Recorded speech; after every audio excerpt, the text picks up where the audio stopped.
पुनः इस अवसर पर मार्गदर्शन करें माननीय केंद्रीय गृह एवं सहकारिता मंत्री श्री अमित शाह जी। आज के कार्यक्रम में मेरे साथ मंच पर उपस्थित श्रीमान कृष्णपाल गुर्जर जी, मेरे साथी मंत्री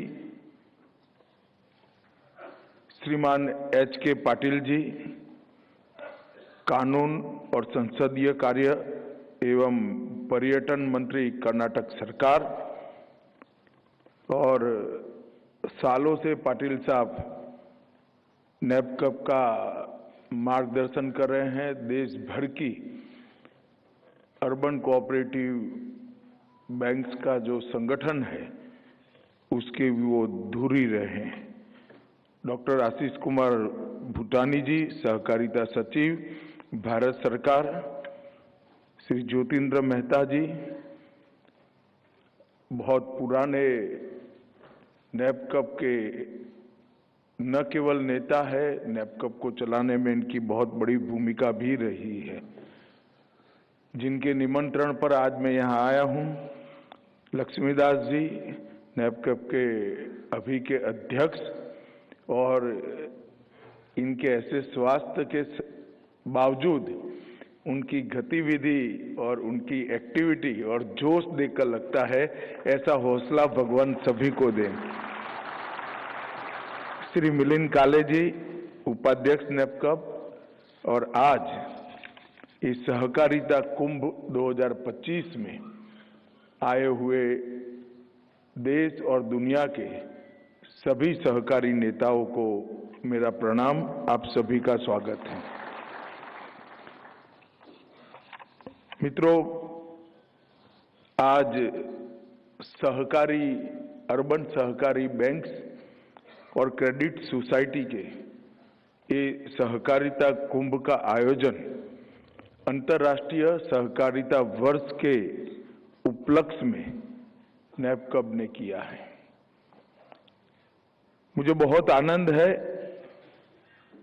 कि विगत 3-4 सालों में एक नए उत्साह के साथ इस देश का अर्बन कोऑपरेटिव बैंक का सेक्टर और कोऑपरेटिव क्रेडिट सोसाइटी का सेक्टर नए उत्साह के साथ, नए जोम के साथ आगे बढ़ने का सोच भी रहा है, उस पर कदम भी उठा रहा है और सफलतापूर्वक अपने लक्ष्यों को अचीव भी कर रहा है।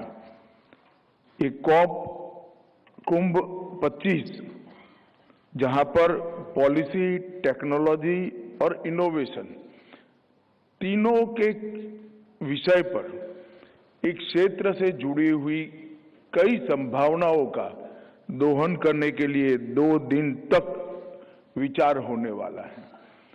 और मैं आशा करता हूं कि ये 2 दिन का सहकारिता कुंभ निश्चित रूप से कुछ एक्शनेबल पॉइंट्स के साथ आएगा, जो हमारे सेक्टर को आगे ले जाने के लिए और मजबूती से गति बढ़ाएगा।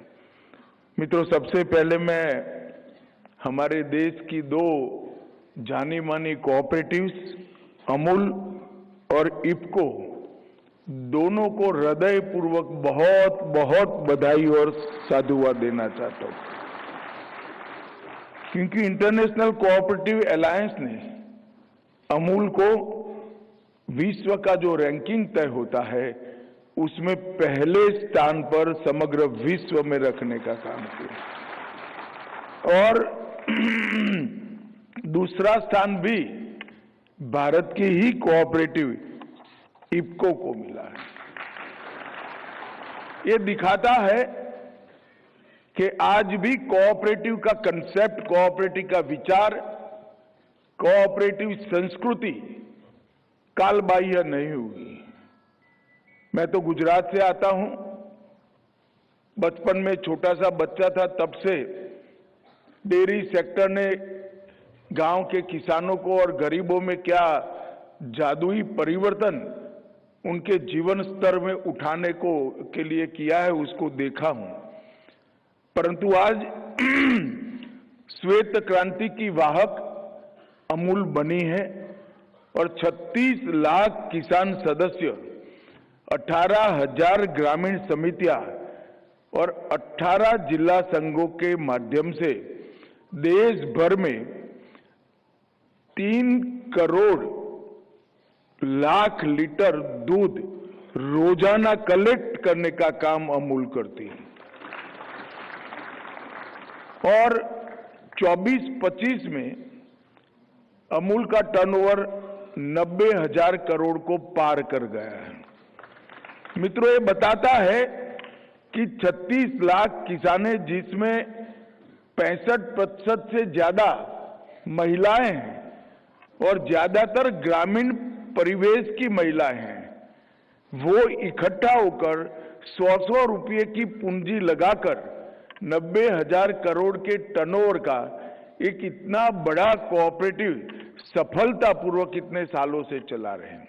ये बताता है कि हमारे देश में कोऑपरेटिव की संभावना कितने विशाल स्तर पर है। उसी तरह से इफको भी विश्व की 2 नंबर की सहकारी संस्था बनी है, 41,000 करोड़ का टर्नओवर, और चूंकि मुनाफा करना उद्देश्य नहीं है, इसलिए 3,000 करोड़ का मुनाफा ये इफको ने दर्ज किया है। इफको कोऑपरेटिव सोसाइटी की सोसाइटी है। देश भर में 35,000 कोऑपरेटिव सोसाइटी, जिसमें ज्यादातर पैक्स और मार्केटिंग से जुड़ी हुई सोसाइटियां हैं, उनके सदस्य हैं। लगभग 5 करोड़ से ज्यादा किसान इस सोसाइटियों के माध्यम से सदस्य बने हैं और आज IFFCO 93 lakh metric ton urea और डीएपी का उत्पादन कर हमारे देश की ग्रीन रेवोल्यूशन का स्तंभ बना है और नए इनोवेशन के लिए भी इफको ने ढेर सारे काम किए हैं। मैं इफको की R&D के यूनिट को बहुत अच्छे तरीके से देखा भी हूं और उसको पहचाना भी हूं, मगर नैनो यूरिया और नैनो डीएपी इसका उदाहरण है। आज इफको के नैनो यूरिया और nano DAP Brazil, America, Oman, Jordan और दुनिया के 65 देशों में इफको के नैनो यूरिया और डीएपी जाते हैं। पहली बार मुझे एक सहकारी संस्था ने विचित्र टाइप का पत्र लिखा और मुझे आश्चर्य भी हुआ कि ऐसा पत्र लिखने की जरूरत क्यों पड़ी। जब इफको को नैनो यूरिया का उत्पादन का लाइसेंस दिया गया, तब कहा गया था कि आप आपके उत्पादन के 20% से ज्यादा एक्सपोर्ट नहीं करोगे। मुझे आश्चर्य हुआ, कोई एक्सपोर्ट करने पर बैन कैसे हो सकता है। फिर मैंने फर्टिलाइजर मिनिस्ट्री से बात करी तो उन्होंने कहा साहब हमारे देश में ज्यादा जरूरत है। तो मैंने कहा बैन रहने दीजिए। 2 साल पहले की बात है, इफको को उत्पादन बढ़ाने के लिए कहा और आज हमारा पूरा सैचुरेशन कर इफको अनलिमिटेड एक्सपोर्ट करने के लिए इफको को लाइसेंस प्राप्त हो चुका है।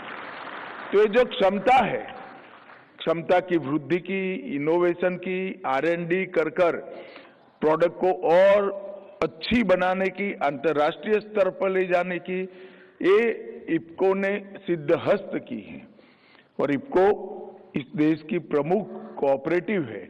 वो हम सब के लिए एक गर्व का विषय है। भारत सरकार की ओर से, देश के प्रधानमंत्री जी ओर से और भारत सरकार के सहकारिता मंत्रालय की ओर से ये दोनों कोऑपरेटिव्स को मैं बहुत बहुत बधाई और साधुवाद देना चाहता हूं। मित्रों, आज इस कार्यक्रम में 1500 से अधिक सहकारी बैंकों के प्रतिनिधि और 50,000 से ज्यादा क्रेडिट सोसाइटियों का प्रतिनिधित्व करने वाले प्रतिनिधि यहां पर बैठे हैं। एक कॉप कुंभ एक प्रकार से डिजिटल सहकारिता संसद जैसा इसका स्वरूप आज हो गया है। ढेर सारे लोग ऑनलाइन भी, आभासी तरीके से भी यहाँ पर जुड़े हुए हैं। मित्रों, इसके अंत में दिल्ली घोषणा जो होगी, मैं मानता हूं कि इसमें एक्शनेबल पॉइंट इतने होंगे जो हमारे हरेक प्रॉब्लम को एड्रेस भी करेंगे और इसके निराकरण का concrete time bound road map भी इंगित करेंगे और इससे हमारा अर्बन कोऑपरेटिव बैंक्स का जो विस्तार का स्वप्न है वो बहुत जल्दी पूरा होगा। आज यहाँ पर सहकार डीजी पे और सहकार डीजी लोन, ये दोनों को अम्ब्रेला संगठन के द्वारा लॉन्च किया गया है। मित्रों, सहकार डीजी पे एक प्रकार से बहुत जरूरी है क्योंकि हम सब जानते हैं कि अब पेमेंट के जरिए बदल चुके हैं। भारत में इतनी तेजी से डिजिटल पेमेंट का युग आया है, अगर अर्बन कोऑपरेटिव बैंक इसके साथ मैच नहीं करते हैं तो हम रेस के बाहर हो सकते हैं। ये ऐप के माध्यम से छोटी सी छोटी अर्बन कोऑपरेटिव बैंक को भी ये सुविधा प्राप्त हो जाएगी और कई सारी ऐप्स के साथ भविष्य में जुड़ने का भी एक जरिया बन जाएगी। मेरा आग्रह है अम्ब्रेला संगठन के सभी कर्ता धर्ताओं के से ऐप बनाकर आप चैन की सांस मत लीजिए। ऐप की स्वीकृति 2 साल में 1500 की 1500 बैंक में आ जाए, सबका जुड़ाव हो जाए, इसके लिए टीम बनाकर, मार्केटिंग शब्द तो ठीक नहीं है मगर जिस तरह से प्रोफेशनल कंपनियां मार्केटिंग करती है, हमारे अम्ब्रेला संगठन ने एग्रेसिव एक मोड में प्रचार कर जोड़ने का अभियान लेना पड़ेगा। मित्रों, हम सब जानते हैं कि 2021-22 में प्रधानमंत्री जी ने निर्णय किया कि भारत सरकार में कोऑपरेटिव मंत्रालय बनाया जाएगा। उसके बाद में कोऑपरेटिव से जुड़े हर क्षेत्र के अंदर आमूलचूर परिवर्तन करने के लिए हमने नीति विषयक निर्णय भी लिए हैं और इसके साथ साथ उसको मॉडर्नाइज करने के लिए, इनकी तकलीफों के निवारण के लिए और कोऑपरेटिव की रीच बढ़ाने के लिए हमने ढेर सारे कदम उठाए हैं। एक प्रकार से भारत में कोऑपरेटिव स्टेट सब्जेक्ट है, मगर जब तक सेंट्रल गवर्नमेंट कोई नीति विषय गाइडेंस नहीं देती है, सभी राज्यों में अलग अलग प्रकार से चलती कोऑपरेटिव हमारे कोऑपरेटिव सेक्टर के लिए एक बहुत बड़ा प्रॉब्लम थी। आज मुझे आनंद है, एक मैं छोटा सा उदाहरण देना चाहता हूं कि हमने पैक्स के मॉडल बायलॉज बनाए। अब पैक्स के मॉडल बायलॉज भारत सरकार नहीं बना सकती, मगर हमने एडवाइजरी के रूप में मॉडल बायलॉज बनाकर देश भर की सभी सरकारों को भेजा। मुझे बहुत आनंद है कि इंक्लूडिंग पश्चिम बंगाल सभी सरकारों ने इसको एडॉप्ट किया है और आज देश की सभी पैक्स मॉडल बायलॉज के आधार पर चली। इससे हमारे पैक्स का पूरा तंत्र न केवल कंप्यूटराइज हुआ और ढेर सारे काम को हम पैक्स के साथ जोड़ पाए हैं और मुझे विश्वास है इससे डिफंग होने वाले पैक्स की संख्या में बहुत कमी आएगी और कदाचित कोई होता है तो उसके पुनर्जीवन का रास्ता भी ये नए बायलॉज के अंदर है। इससे हम जल्दी पुनर्जीवित भी कर पाएंगे। मित्रों, इसी तरह से अर्बन कोऑपरेटिव बैंक पर भी मैं बात करूंगा। पहले हमने 4 लक्ष्य कोऑपरेटिव मंत्रालय के तय किए हैं। एक, जनरेशन सहकार का विकास, मतलब हमारी युवा पीढ़ी को कोऑपरेटिव के साथ जोड़ना। इसके लिए हमने त्रिभुवन सहकारी यूनिवर्सिटी बनाई है जो नए प्रोफेशनल्स तैयार करेगी, जो कोऑपरेटिव सेक्टर की हर प्रकार की जरूरियात को पूरी करेगी। इसमें इंजीनियर भी होंगे, डेयरी के साथ जुड़े हुए सभी लोग होंगे, अकाउंटिंग, मार्केटिंग, सभी प्रकार के MBA तक का कोर्स कर युवा पीढ़ी बाहर निकलेगी, परंतु इसकी पढ़ाई लिखाई में हमने कोऑपरेटिव के तत्व को भी डाला है। वो डेयरी इंजीनियरिंग जरूर किया होगा, मगर उसको कोऑपरेटिव का कल्चर मालूम होगा, कोऑपरेटिव संस्कृति का जानकार होगा। तो एक जनरेशन पूरी अमृत पीढ़ी की जो 2047 तक हमारे कोऑपरेटिव क्षेत्र को आगे ले जाएगी, उसको तैयार करने का हमने लक्ष्य रखा है। हमने हर प्रकार की चैलेंजेस को ढंग से सामना कर पाए ऐसी कोऑपरेटिव्स को तैयार करने का भी लक्ष्य रखा है, जिसमें centralise IT system, digital payment और एआई आधारित मूल्यांकन, ये सभी का समावेश करते हुए हम एनालिसिस कर हम कहां पर वीक है, हमारी क्षतियां क्या है और हमारी स्ट्रेंथ क्या है, इसका अभ्यास कर हम आगे बढ़ेंगे। एक लक्ष्य अभी ज्योतिन मामा ने बताया कि हर टाउन में एक यूबीसी का संकल्प। मित्रों, ये जो लक्ष्य है अर्बन कोऑपरेटिव बैंक के लिए, वो बहुत कठिन लक्ष्य है, मुझे मालूम है।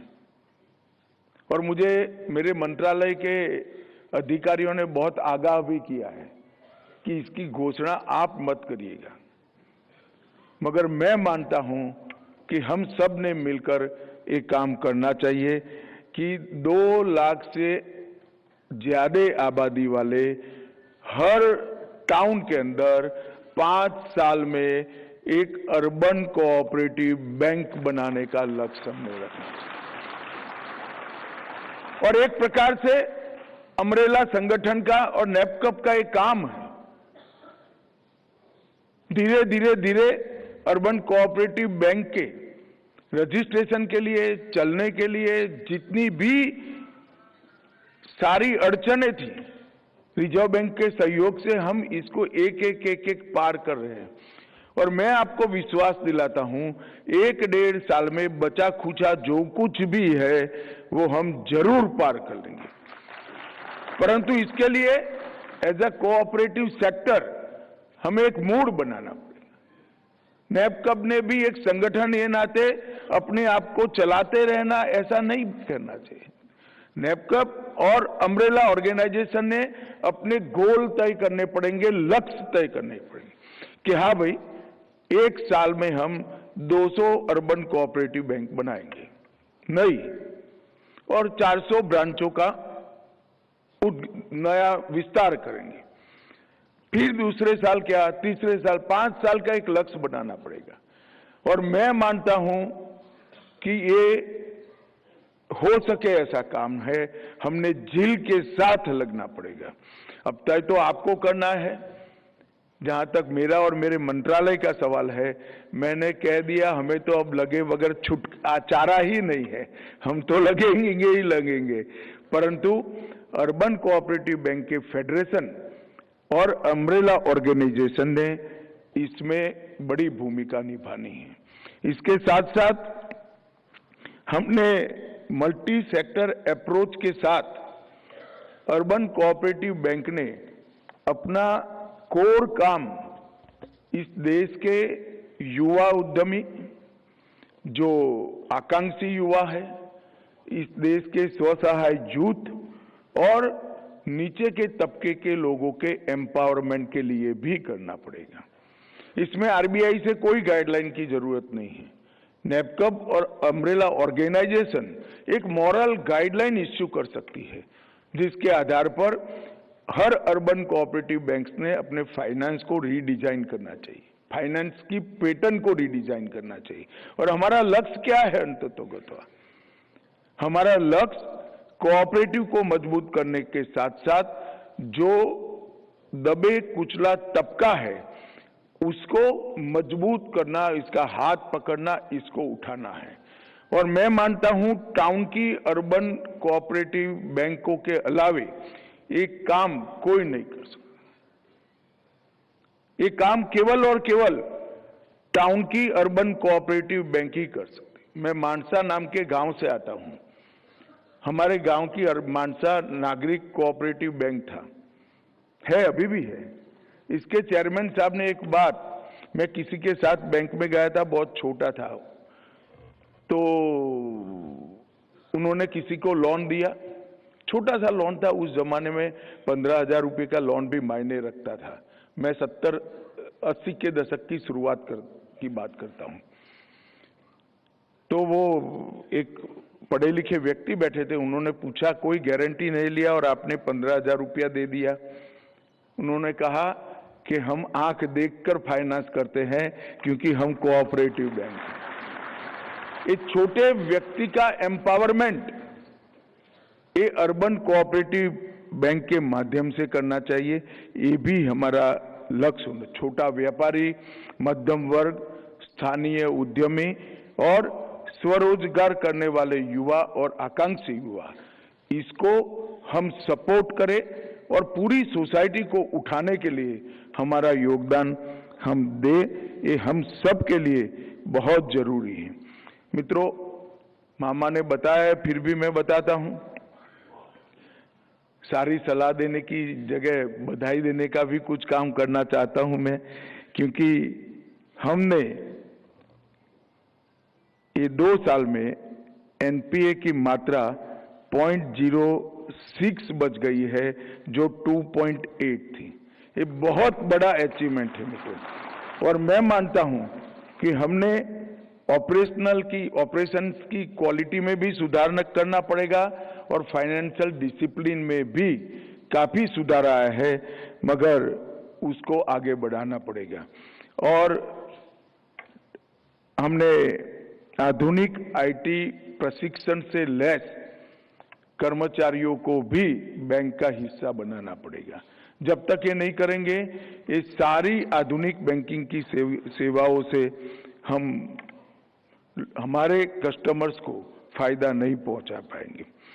भाइयों बहनों, बहुत काम 2-3 साल में हुआ है और मैं रिजर्व बैंक ऑफ इंडिया का भी हृदय से धन्यवाद करना चाहता हूं। बहुत सारी चीजों को अर्बन कोऑपरेटिव बैंक्स की उन्होंने बहुत अच्छे से पॉजिटिव माइंडसेट के साथ कई चीजों में एक्सपेरिमेंटल तौर पर और कई चीजों में स्थायी समाधान दिए हैं।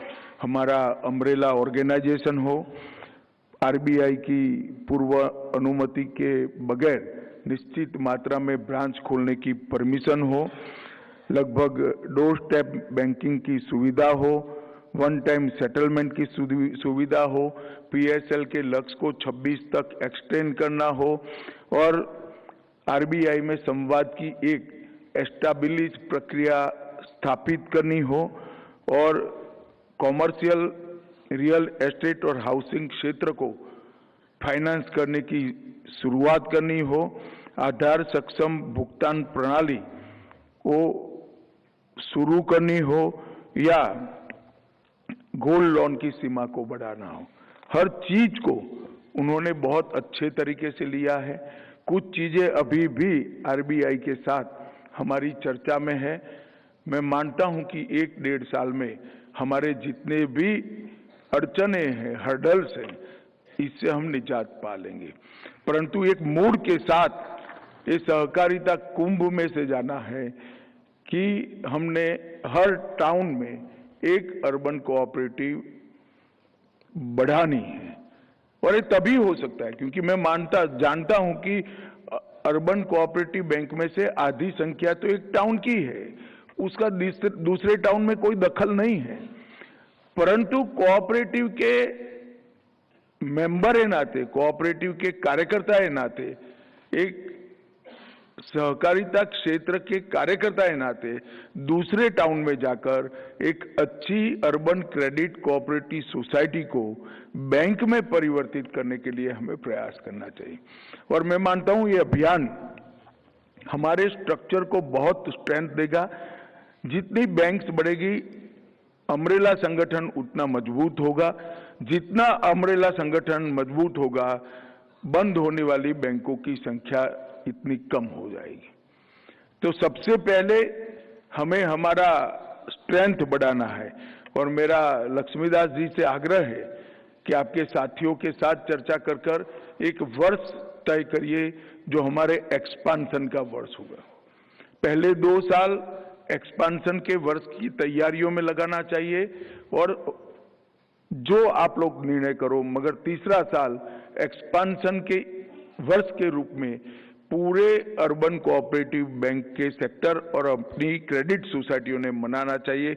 वो साल, वो एक वर्ष चिन्हित कर अर्बन कोऑपरेटिव बैंकों के एक्सपांशन के रूप में हमने चलाना चाहिए। भारत सरकार और देश भर की राज्य सरकारें आप सबके साथ जुड़ी हुई हैं, क्योंकि हम समझते हैं कि भारत जैसे विशाल देश के अंदर 130 करोड़ की आबादी वाले देश में जीडीपी के आंकड़े ये हमारी प्रगति के द्योतक नहीं हो सकते। जीडीपी तो बढ़नी ही चाहिए, इसमें कोई दो राय नहीं है, परंतु जीडीपी के साथ साथ हमारे हर व्यक्ति को कुछ न कुछ काम मिले, हर व्यक्ति का जीवन स्तर उठे, हर व्यक्ति के जीवन में अच्छे जीवन का स्वप्न पूरा हो, वो कोऑपरेटिव के बगैर हो नहीं सकता। इसलिए कोऑपरेटिव की कंसेप्ट को और महत्व को, दोनों को भारत सरकार पूरी तरह से समझती है। सभी राज्य सरकारें भी इसको बखूबी समझती है। जरूरत है एक नए विश्वास के साथ मेहनत कर पारदर्शी तरीके से और रिजल्ट ओरिएंटेड तरीके से काम करने की। मुझे विश्वास है लक्ष्मीदास जी के नेतृत्व में, ज्योतिन मामा के नेतृत्व में इस सेक्टर में भी बहुत बड़ा परिवर्तन आएगा और आने वाले दिनों में आम आदमी को अपने स्वप्न पूर्ण करने का जो जरिया है वो अपनी अर्बन कोऑपरेटिव बैंक्स बनेंगे, इसका मुझे पूरा भरोसा है। आप सभी को बहुत बहुत शुभकामनाएं इस 2 दिन के सम्मेलन के।